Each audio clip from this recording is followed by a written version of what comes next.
frozen between seconds. A train ride. I had always loved traveling by train.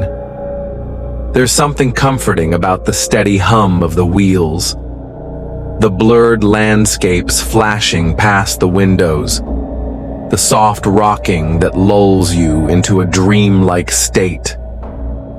But one night, everything changed.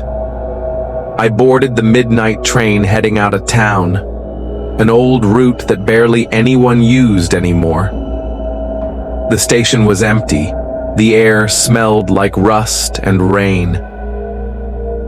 The conductor, a man with a hollow face and sunken eyes, barely looked at me as he took my ticket. I found a seat by the window. Outside, nothing but endless fields swallowed by thick silver mist. At first, everything seemed normal. The rhythmic clatter of the tracks, the occasional flicker of light in the distance. Then, it happened. The train shuddered, not like hitting a bump, but like it suddenly hit something it couldn't pass through.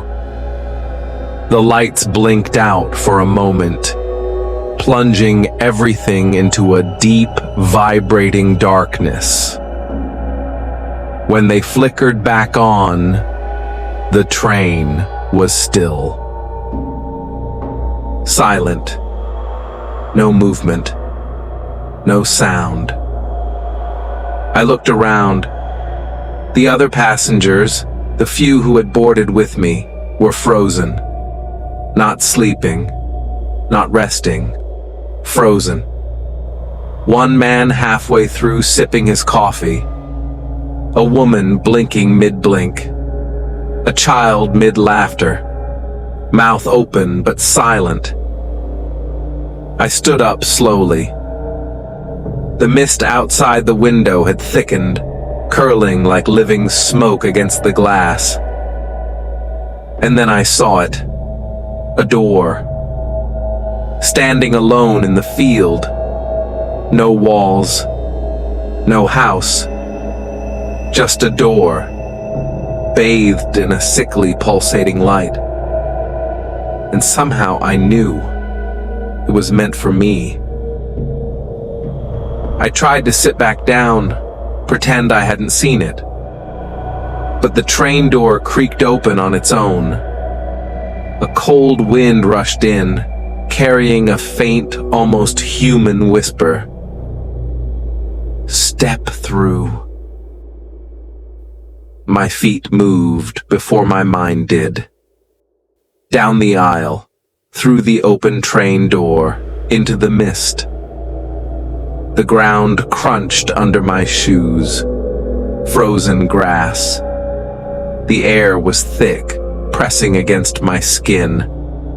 The figures in the mist started to appear. Dozens of them. Pale, hollow-eyed, reaching but never touching. I reached the door.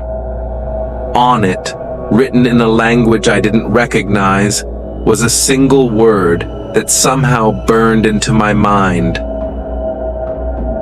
Return. I hesitated. Everything in me screamed to run, but the mist behind me twisted into arms, pulling, urging. I opened the door. There was no room, no hallway, just endless black, like stepping off the edge of the world. I felt myself fall, weightless, timeless. When I woke up, I was back on the train. The passengers moved again. The lights hummed. It was like nothing had happened. Except, when I looked out the window, there was no landscape, no tracks, no towns, only endless swirling mist. And when I looked at my reflection in the glass, I wasn't alone. A figure stood behind me, pale, smiling, its mouth stitched shut. I'm still riding that train, still stuck between seconds, between worlds. So if you ever board a late-night train and the mist rolls in thick, if you see a door standing alone in the fields, don't open it, or you'll be frozen here too, forever.